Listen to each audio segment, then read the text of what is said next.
Hello everyone, it's your girl Charlotte V. Manor, aka Aquarius, and today I'm just on here to do part 2 for Pimpology. Back, and I actually want to talk more about Pimpin in this review, so I'm gonna go back and then probably do a bit more laws, because I think last time we left off at Get You a Bottom Beat, which was Law 17. So I just kind of want to go through Pimpin's life before catching back up on the law we stopped at. So if you didn't see the first video, go check that out. I will put it in the description box. And again, it's for the 48 laws of the game, Pimpology. Like I said, it's like a black man's take on the 40 laws of power. So yeah, this has just as much good information. And they're basically the same. Let's stick to the topic. Pimpin is a retired pimp who managed to flip his money and make it work for him long term, like we talked in the last video.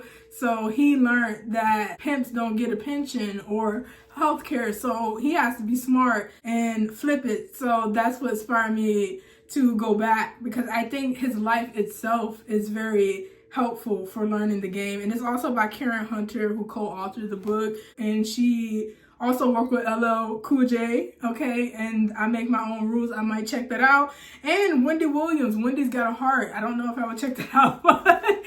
So Karen Hunter has worked for numerous men on their book. So going back to Pimps Are Born, Not Sworn, Pimpin says you either give orders or you take them. And I don't think I read this last time, so I will. The absolute best pimps are the business tycoons, Pimpin says.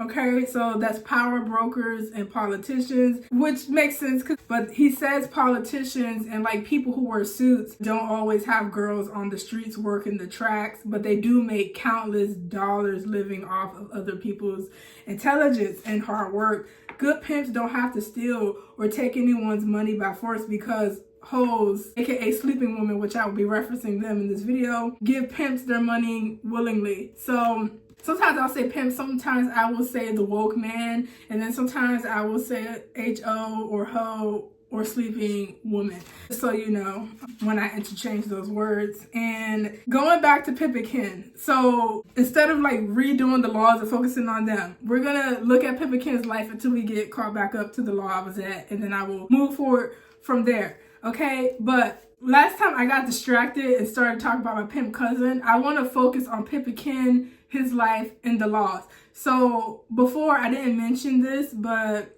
Pimpin says, I was born a pimp.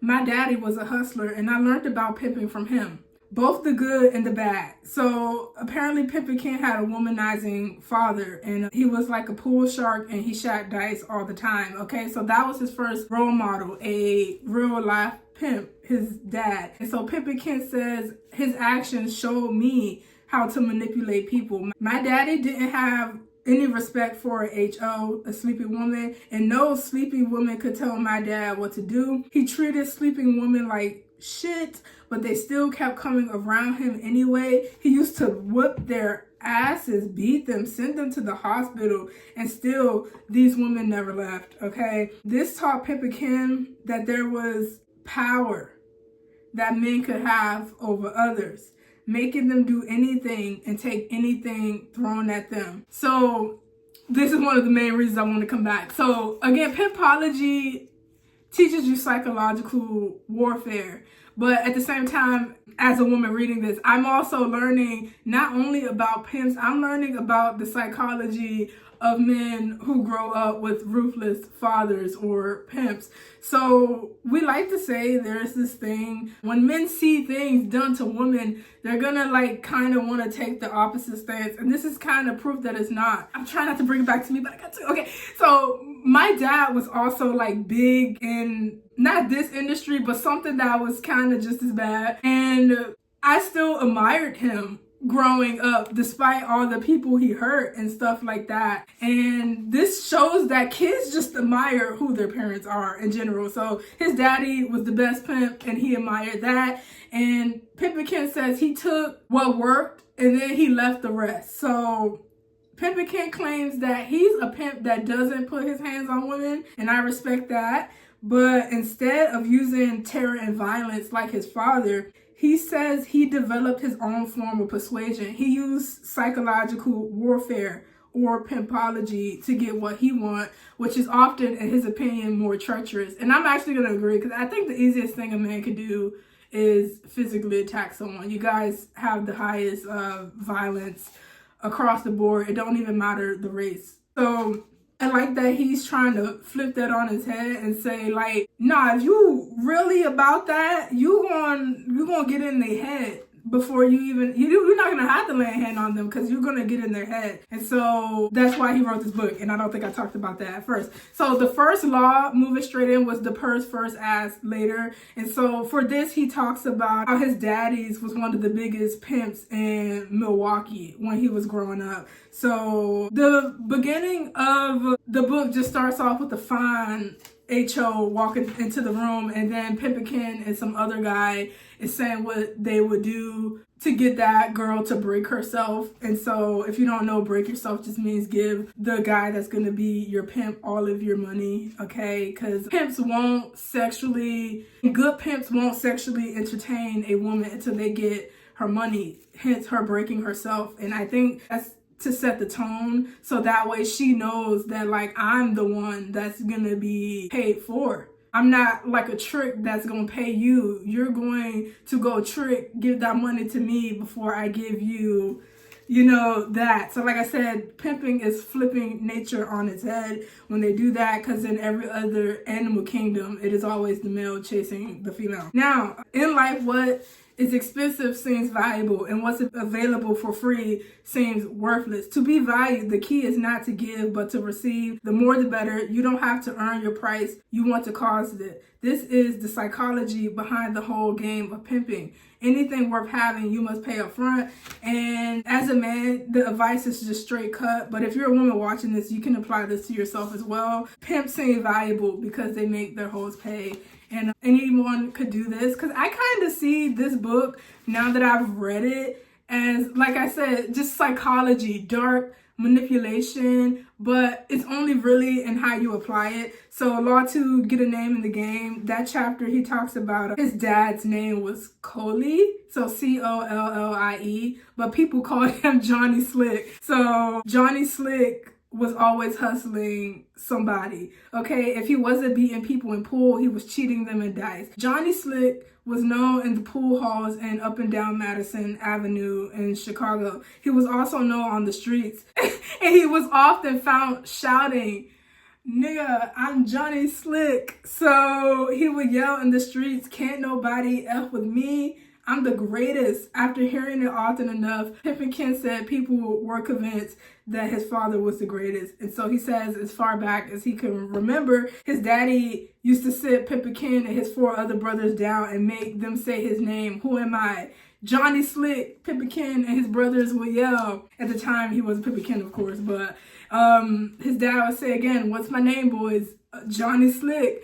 And so they would do that for hours, and Pimpin said that he was annoyed at the time, but when he got older, it showed him the importance of having a name. So he talks about when he turned 15 years old, he used to hang with some dude called JD, aka Father Divine, who was also 15, so they both were young. Neither one of them had a driving license, but they had lots of money and hustle, Pimpin says. And on the weekends, they would rent a nice, shiny limo and drive through the neighborhoods, hanging out of the sunroof, and they would shout their names, and people would be going crazy like, who are they? Anyway, he talks about how by the time JD turned 16, he was an official pimp with 3 certified HOs, and so he was popping in his pimping. And so, of course, Pimpin wanted to get in on that. And so JD was like, "No problem, I got 3 HOs, you can have one." And so Pimpin wanted the light-skinned one, and he said her name was Red. And so I tried not to laugh, but he was like, JD looked at the light-skinned one, was like, "Bitch, excuse my pimpin', but you would, Pimpin now, my little brother." And so Pimpin was happy. He got his first HO, and he felt like he had it made. And so then he wanted higher stakes. So he went to New York with Red and he lost her because he said some of the biggest pimps in the world live in New York and they jacked him for his sleeping women. So he said that lit a fire in him. So not only did he have to get more sleeping women in New York, it also just increased his hustle. So he said this is what he started doing once he got his HOs back and started making a name for himself. I peeled a pimp for his HO and I will give him a Wall Street Journal folded around a banana. It's in the news, you just been peeled, Pimpin would say, okay? And then if the dude wanted to talk some shit, he would put a bottle of ketchup under his tire and tell him, you better catch up because my game is as thick as Heinz ketchup, you know? And you'll never be as thick as mine. And so he talked about how he stayed making the other pimps mad. You know, this is what you gotta do. You gotta make a name for yourself. And he was making it, okay? And so he said, you know why this is important? Because he said, once I had him, a pimp, mad, he would be talking. And he said, the more that pimp talked, the more he spread my name and the more respect I started getting in the streets. So as you can see, this is why I had to double back on these chapters because I'm like, his life also has the info, which I was sleeping on before. So he said people back then were impressed with his style of serving another pimp. So nobody was doing it like him. And so he said when he was trying to knock other people's sleeping women, he would drive around the track throwing out like payday candy bars, which is just like stacks of money. And he said, as I was trying to knock these hoes, I would drive around the track throwing payday candy bars out my window. Make it a Pimpin payday, biatch, he would say, trying to hit a sleeping woman on her ass with the candy bar. And he said they would be like, who is that dude throwing candy bars? And soon everyone found out. Pimps wanted to talk to him about his tactics because his tactics were really pissing off the other pimps because he's building a name, taking hoes and throwing candy bars out the window, stacks of cash. And so, yeah, he living his best life. So anyway, he talks about when the pimp confronted him, he started getting in the habit of carrying around a bunch of lollipops. And he would give each angry woke man a candy sucker bar, and they'll be like, what's this for? And he said, it's for you, sucker. And so, okay, I didn't realize how much, you know, mental, like, you gotta know how to just like insult people on command. Like, actually that's a skill, which is why I had to go back and show you guys. So anyway, Pimpin would say, it's for you, sucker. He was always looking for a witty saying or looking to give some speech because, you know, he got to spread his name. Okay. And because I knew that would stick with people, you know, that's what he did. Doing a lot of things to conquer New York in that scene. And apparently he did it well. Okay. So that's why the law make a name. When you first come into the game, nobody pays you any attention. You got to keep your name popping until others keep it popping for you, which is how he went about getting his name popping because he was doing all that stuff. And so it's not about being like Pimpin says, it's about being respected. And so a name is nothing unless people can associate something extraordinary to you. You have to have something to back it, some unique talent or knowledge, which is why I went back because that's some real game right there that I feel like I had skipped over on. And then there's don't chase them, replace them for law 3. And so that law is just like, I like who likes me. So that's what Pimpin says. It just doesn't make sense to put all your eggs in one basket. And I think what sparked this was a girl, the first girl he ever liked was named Candy. And she was the finest girl in the 8th grade, he says. I don't know, I laugh when guys are forever, like, I'm not laughing at you guys, I just laugh when anyone's forever traumatized by rejection in primary school. Like, you guys, nobody got what they wanted, and if they did, you know why. They probably had status or something like that. But anyway, or looks, because don't downplay looks. Like, a lot of these women, some of them look good, which is why the pimps want them too. So he liked Candy, and Candy liked the flyest dude in her grade, which wasn't Pimpin at the time. So basically she played with him and he kept chasing her. And then he got tired of chasing her and said F her. And I think when he did that, that's when Candy doubled back, but he was not feeling it. And so that's why he says, I like who likes me now. And the lesson from that is, in any situation, the one doing the chasing is the one apt to get played. The one who can control their emotions will be the one to control the relationship or situationship. Okay, this isn't about what's good or not for relationship. I'm just telling you what it says in the book, because y'all know I've not been in no relationship with someone who thinks like that. So then there was keep a hoe in all areas. So he had a habit of moving his favorite HOs around just to keep them unstable, because you know he's worried about them running off. What Pimp and Kid would do was just move them around, because you know if you move somewhere new, you're kind of off balance. You got to get to know the area. You have to get to know the people. And so that means when the girl was there, when she wasn't like selling her body, she was talking to Pimp and Ken because she didn't know anybody in the city, and he took advantage of that. And that's why he says the more someone depends on you for all areas,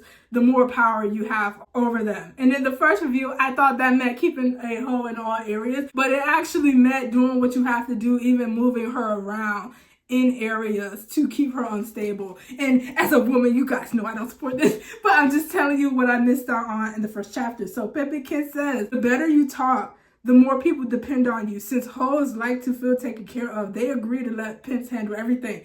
And so you guys know that's what makes someone an HO in the first place, is that they don't want the upper hand. Now, Law 5, prey on the weak.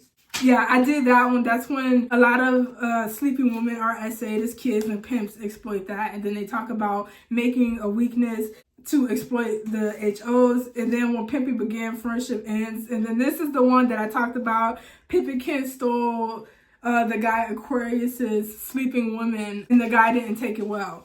And so I like this because Pimpin' Kid gets it to, like, if a pimp gets knocked for his HO, it's because he wasn't paying attention. So that's why he didn't respect the other pimp Aquarius for acting like a little baby when he took that guy's HO. He's supposed to take it like a man. Pimpin' Kid, you know, says step up his game and try to either get his HO back or knock another dude for a sleeping woman. He doesn't get mad, he gets even. And so he said he lost respect for Aquarius at that time. They were friends, but after he took the hoe, he's like, you're not even mature enough to say I did that thing or try to get her back. So yeah, men get jealous too, even pimps. So Pimpin' Kid says, in business, you have to exploit every situation you can. If friendship prevents it, then you are not even footing with your competition and you will lose. He talks about how everyone loves a winner in the pimp the game. And so, like Don King, use other people's money, experience, and knowledge to advance your cause. And I think he talks about pimps up, hoes down, when HBO approached him to do the thing. So then there's don't let your history be a mystery. So like, make sure you have a legacy, learn the rules. The only way you lose is if you quit. Avoid gorillas. So, and pimping to get rid of a this one was important. So in Law 11, avoid gorillas and Godzillas, he talks about there was this one guy, G Money, and Pimpin' Kid took him, he knocked him for his sleeping woman. And so he got angry. Like, he was angry enough that, like, if I see you, I'm a boom boom. And so Pimpin' Kid was like, these types of pimps have no place in the game. And I respect why he felt that way, because he says, and pimping, dudes like that give pimps a bad name. I think that's why some pimps are, you think they're violent, is because they do stuff like that. If they either want to attack the pimp who took their sleeping woman, or they want to beat the sleeping woman to death for leaving them. And that's like, that's a sore loser. Like, what the heck? And so Pimpin' Kid said, and Pimpin, to get rid of gorillas, who are the guys who can't handle losing their HOs, you have to take all of their sleeping women and move them around so they don't have access to them. It's usually a team effort. The pimps all need to signal out the gorilla and make sure that he can't have access to the woman. Because, you know, the women are valuable in their own way. Like, they're giving the pimps what they need to sustain themselves. So I guess they're like, we can't have a bunch of men out here beating them to death. So, I mean, I will give kudos to that, because I was just like, okay, I always thought pimps were like violent. But okay, there are some who use mental, and I prefer the Pimpin' Kid style of that. And then there's Ain't No Love in This, so I went over that one last time. If any business is going to be successful, the bottom line must be the only thing you commit to. Okay, there is no love between pimp and O's. Okay, and then there's pimp like you are holeless. Okay, And that one's pretty obvious, okay? You have to work each day like you're never going to make another dollar. Don't just rely on one stream of income. Never put all your eggs in one basket, okay? When people sense you're worried, it makes them respect you less. So always be unbothered and have everything figured out. Then it's better a turnout than a burnout. So I told you, these women are using energy, selling their body. They get burned out. And so the men feel like the burnouts try to ruin the young woman. And so they have to keep them away from stable. But I know Pimpin said he won't use burnouts because I think that's someone else. He will use a woman that might not get along with other women, okay? But not a burnout, because he said burnouts ruin everything they touch. And the reason they ruin everything they touch is because they have gone through a lot with these men. They've seen it all. They know pimps are not going to keep their words and stuff like that. And unfortunately, they just don't want them to prosper. So I guess it's like a traumatized woman to the extreme. So he talks about how when he was young, he had a bunch of burnouts and he realized that that was going to hinder him. And he needed someone new. So he said, no, this part got me. Okay, I got to say this because this chapter had me laughing. So when I first started out in the game, I would have put a wig on a pig to get a gig, Pimpin says. As long as the sleeping woman was hoeing, I would have taken her blind, crippled, or crazy, just as long as she wasn't lazy. But I think looking back, he says that's not a good mindset. She could have been black, white, spotted, or polka dotted. I didn't realize how important it would be to my pimping to get rid of the burnouts and replace them with some turnouts.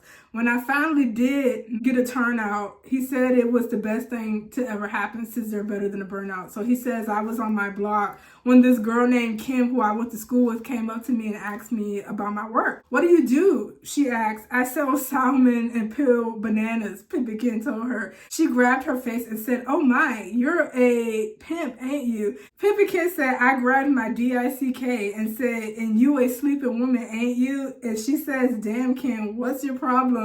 And he said, I have only one problem. I'm tired of all these tired bees that I have. I need someone new to be down with me. I said, not really expecting her to take the bait, but the girl was meant for this life, I guess. And so she said, what do I need to do to join? I was kind of shocked when I read this chapter because I was like, okay, every woman is different, I guess. And like some women are just susceptible to these things. Okay, so anyway, she said, what do I have to do? Pimpin said, BITCH, this is not an army. I told you, you can't join. You gotta go sell some punani. Give me some money and make it official like a referee's whistle. So that was the first time that he ever saw a girl have stars in her eyes. And so he was like, okay, I can see why the burnouts are bad and then the turnouts are good. They haven't gone through the ringer yet. It's kind of like that thing where men say they're like virgins because then there's nothing to compare it to. It's just easier. It's not like a fact better. It's just easier to control this person that I'm going to throw away anyway. So that's what I got out of it. So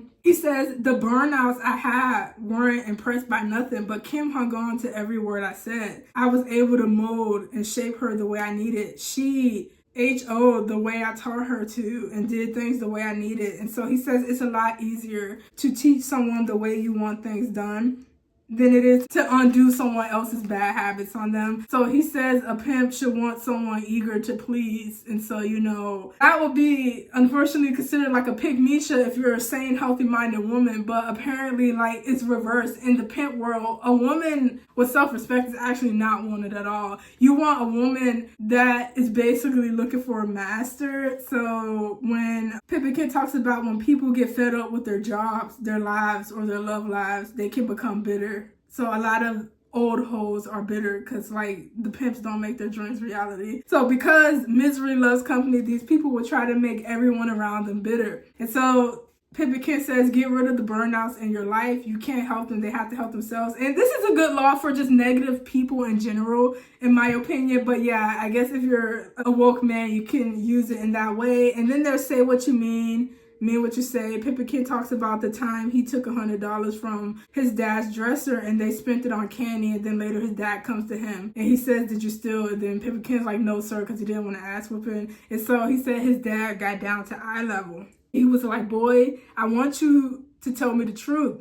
Say what you mean and mean what you say. And then he said he took it, and then his dad was like, okay, you told the truth. So I guess what he got from that is that whatever you tell a person, you better think about it before it comes out of your mouth, because if you say it, you have to deliver. And then he also talked about how he knows with his sleeping women, the only thing they have is his word. So he tries to like tell them the truth, because I think he really needed a Benz, but one of his top earning HOs was going home for Christmas. And so by telling her the truth that she could still go home, but inside he was really hoping she didn't go, she was like, okay, I'll stay. And he really wanted her to stay, but he was like, I can't just go back on my word. So it worked out. And he's like, if you're going to be a good PIMP, don't go back on your word. They say honesty is the best policy. That doesn't mean you have to tell the whole truth, but you must always keep it real with yourself, if no one else. So that's all he was saying. And now we're getting caught up. Give motivation and inspiration. I said last time that's very positive. And he took one of his sleeping women to an expensive store, got her a coat, and said, the coat's so expensive, he's gonna have to pay it off over time. So he's just like, you want this coat, you know, go out there,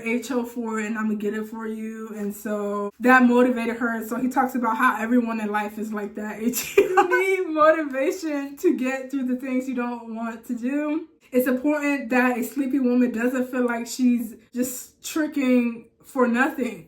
She has to constantly have an incentive, a carrot dangled in front of her face. And, you know, people work to survive, but only hard work comes when there's something they want really bad, is what Pimpin is saying. So give people things to be hopeful for. And now, unfortunately, at 32, I finally arrived at Get You a Bottom B, which is where I stopped in the last video. But it don't even matter, because I gave you so much new information involving Pimpin's life and stuff that I missed on the first go. But I'll keep going for a few more laws, okay? And then I'm actually caught up the way that I want to be caught up with. And again, I may do another video. It's cool. Like, we're all just chilling, learning about Pimpology, okay?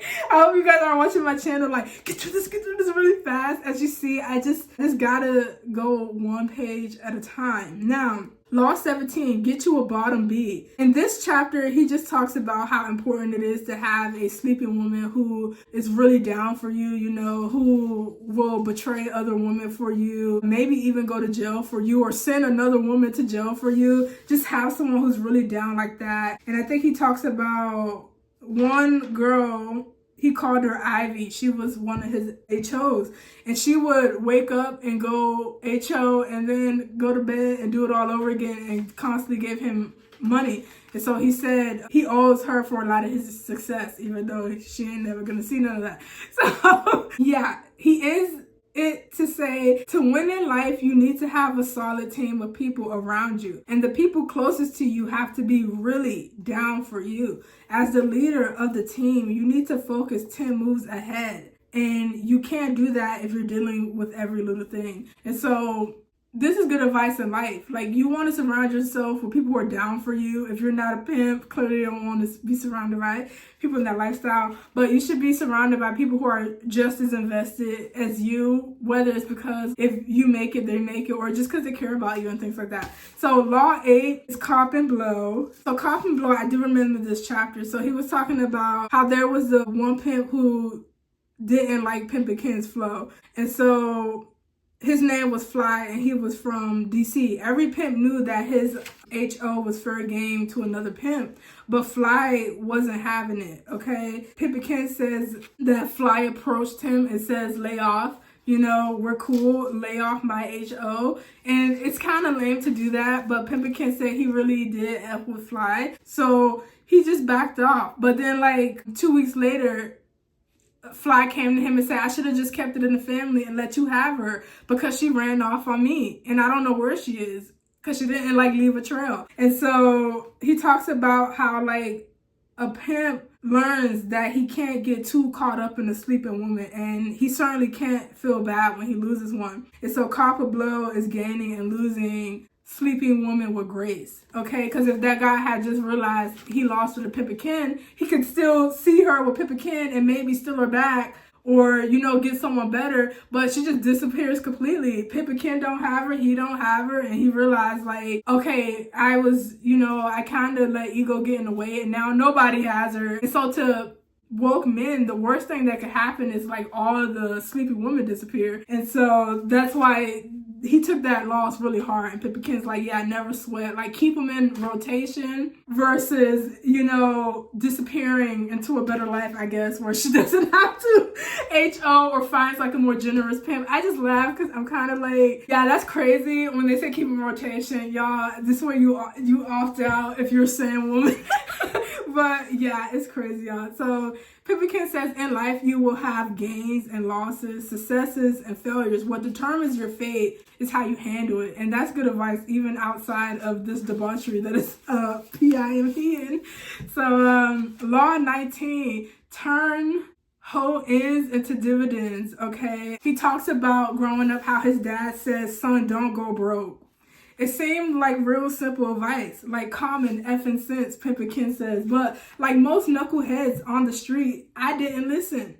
I thought, I got this. And so he said he would go out and make money, but he didn't save. And so he started stealing because he didn't save. And then the police caught up to him. And so he talks about how he's met some of the smartest men while he was in jail. But there was one thing these mother effers had in common, he says. As intelligent as they were, like me, they didn't have a game plan, and that's what landed them in there. I remember this chapter, Law 19, because I remember when he meets the guy in jail. And so he says he met an OG in the jail who looked like he wanted to mess with Pimpin, but he realized Pimpin is young and he got time today. And so instead he gave Pimpin a lesson. And he talked about how he was at the top of the world when he was out of prison, but he lost it all because he wasn't flipping his money outside of illegal work like Pimpin. And so they talk, the guy gives him the book, Think and Grow Rich. I actually have that book downstairs, but I'm not going to go get it to show you. The point of this chapter is the smart move for any PIMP will be to make that money, take that money, and then flip it into something with security that will provide you with, like, you know, pensions or social security or a retirement fund. And I agree. Oh my bad, I just gotta stretch. I've been sitting here for a while. I agree, because you do need an end game. Okay, and Pimpin says turn your dollars into sleeping women so that your money will be working for you instead of you working for it. Have that money out on the track, break itself every day. I'm just stretching because I've been in the seat for a while.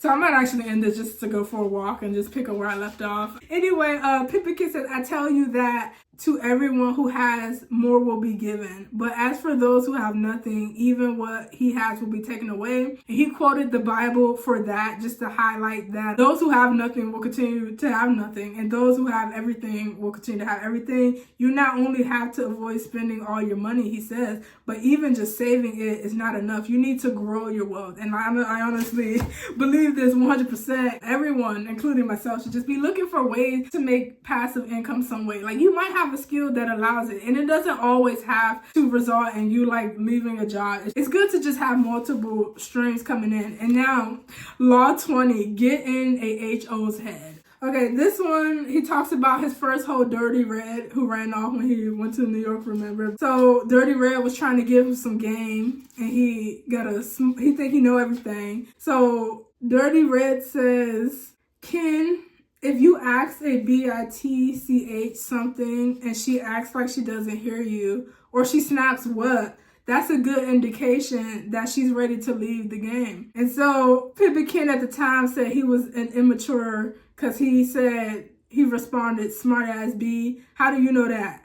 And you ain't never pimped a O. And he said he was 16. And he didn't realize this woman was trying to help him. And he's here being a smart ass and almost about to miss the game. But a good thing he corrects himself. And then he actually listens to her and she gives him a lot of good advice, okay? She talks about how you need to ensure you're giving your HOs orgasms, because you think a lot of them, Pimpin included, said they don't care if a HO has an orgasm, but there is power in that orgasm. And she explains that later, because she was like, a lot of pimps are shocked when their HOs run off. And it's like, well, you weren't treating them right and you weren't even giving them good D, and clarifying that they were actually orgasm, which gives you like kind of easier control, is what he says, or whatever. So yeah, she says you should know these things. Also, all women love to shop. And so she was just giving him the game. In the end, what he learns from a Pimpin is that unless she feels love for you. A sleeping woman's not going to give you her money for 10-year stretches. And of course, some sleeping women want you to be hard on them, but he says you have to treat each sleeping woman like they are their own person. Because like what might keep one sleeping woman in check might actually run off another sleeping woman. And that's facts in every area of life when it comes to women. I just tell men every woman is different. You know how many like men I've almost had to call the cops on because they're like, yo, I'm used to women that likes being snatched up. It's like, sir, I don't even know you. So yeah, men, if there's one thing you take away, every woman is different. What works on one woman might have your ass in jail with the next. Please, please never approach women like we all like the same things. There are some universal things, but even then, you never know. Like shopping is universal because like women, statistically, yeah, we tend to spend more money whether we make it or not shopping. So there are some things, but then there are other things where it's just like people say just to say, but there's no data to back that up, okay? Also, Pimpin goes on to say, most sleeping women are lost little girls who have been neglected growing up, now living in a woman's body. Sleepy women don't do this because they enjoy turning tricks. Most sleepy women don't even like sex. They believe a pimp will give them the love and care they didn't have growing up. Sleeping women are women before they are HOs. And I mean, that's true. Like I said in the other video, I went into like all the stuff that the sleepy woman goes through. It's really sad. And the world we live in makes this like profitable and more likely to happen. In the end, Pimpin says knowledge is power and it's available to anyone willing to pay attention. When people tell you what they think and what makes them tick, it's to your advantage to learn as much as you possibly can. Ask them what their dreams are and really listen to their answers. Then you can use that information to make your dreams come true. And this is for everybody, okay? Unfortunately, every day a sucker is born and the people with the knowledge, they don't care. Like they live in a bubble. They don't care if your daughter is exploited or your son goes to jail. So keep these things in mind. And I'll do one more, then I have to go. I'm gonna do another video like this and I'll just do the whole book. So for the people who write me, like it's gonna get done. I have a life, okay? But Law 21, a hoe without instruction is headed for destruction. Okay, and he quotes the, if you knew better, you do better. This is basically how oftentimes when a woke man loses his sleepy woman, he kind of had it coming. This was a good chapter too, so I'll read this. So he talks about how one day he was on the track and then this young woman jumps into his car, and he said this must have been like a dumbass bitch because she didn't realize she jumped in a self-made Pimp's car. And so she was talking about, ooh, this is a nice car, because I think he was pushing a Benz at the time, and she's like, ooh, let's go somewhere, let's do this. And he was like, you jump in my nice car, I'm wearing blue and white gaiters with the fresh mink and plenty of jewels. How dumb could this girl be? And so he says, baby girl, I don't mean no harm, but I'm a woke man. And he says, I told her feeling a little sympathetic because, you know, she was clearly a HO without instruction. So he says, if you stand here and converse with me any longer, I will have to ask you to break yourself. And so she says, a pimp.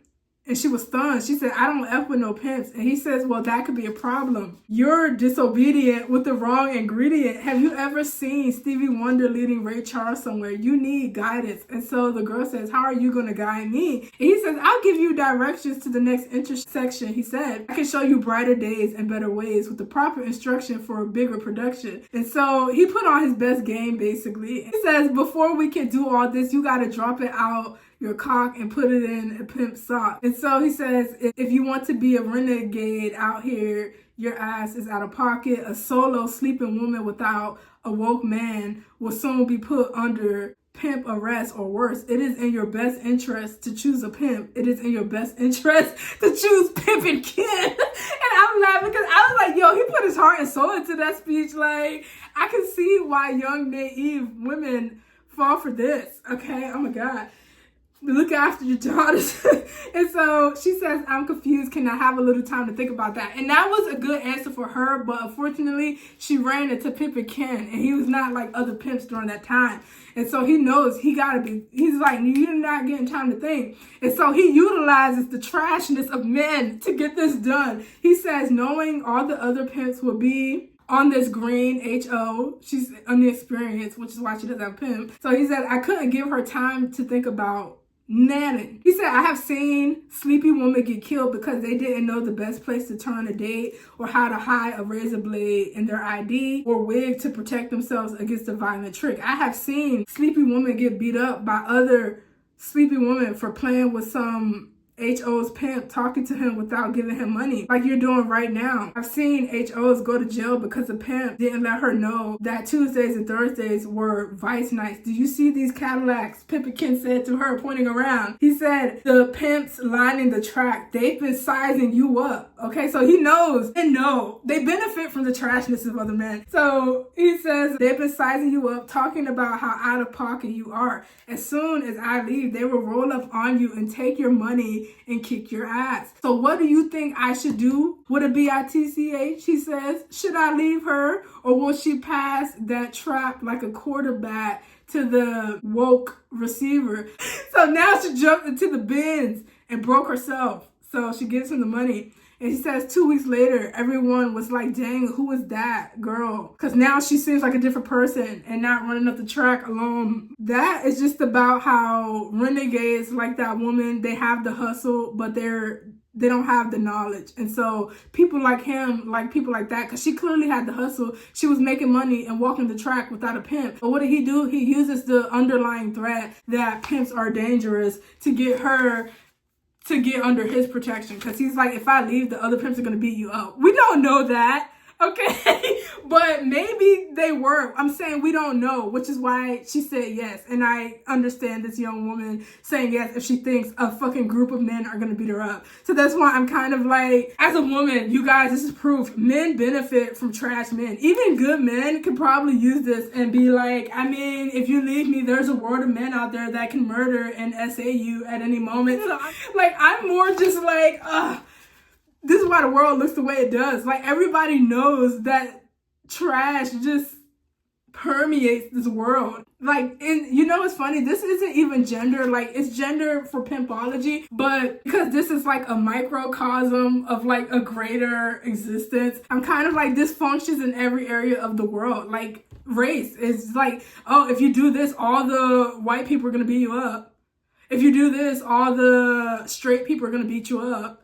If you do this, all the adults, because adults oppress children. So I'm like, all of this kind of trickles down. And he just talks about how when you see renegades in any game operating without instruction, you should see an opportunity. So it's a good sign when people are in over their heads. And you know, the youth, the naive, the vulnerable usually are, okay? You should like it though, because it's a good hustle. You are in a position to rescue the person that's in over their head. You have a plan and a program, and you can help them avoid self-destruction. So see, this is how, like, no shade, I'm not saying Pimpin's evil. This is how, like, evil people don't have a conscience. He literally, if there was a conscience in there, it doesn't need to be anymore, because he has convinced himself that he's helping her from the other pimps. And it's just like, people in positions of power have no need to empathize with the oppressed, because in their head, no matter what they do, they're helping you. So yeah, anyway, you provide the information that gives them an advantage, okay? But in exchange for your knowledge, you are the boss. You don't give them too much knowledge either. It's a strictly need to know basis. That's how you keep a sleepy woman down and keep them around. And yeah, I had fun revisiting this. I think it was very helpful. So I hope you guys enjoy that. You know, like, comment, subscribe if you want. I talk about a lot of different stuff. So do what you gotta do. And yeah, I will be posting a part 3, because I'm now at a spot where I'm at. And the next video I won't redo, because I did it right. Because I think the first video I just did the laws and then talked about my pimp cousin or something. But this video I did Pimpin's life and went through the laws and then added where I left off, because I left off on law 17. Then I think I stopped just now So I'm stopping at law 22. So, but when I pick up, I'm going to do law 22 and try to get through the whole book. So now I'm at a place where I can be proud of. Again, I hope you enjoyed this video. I'm your girl, Charlotte V. Manor, aka Aquarius, and I will see you all in the next video.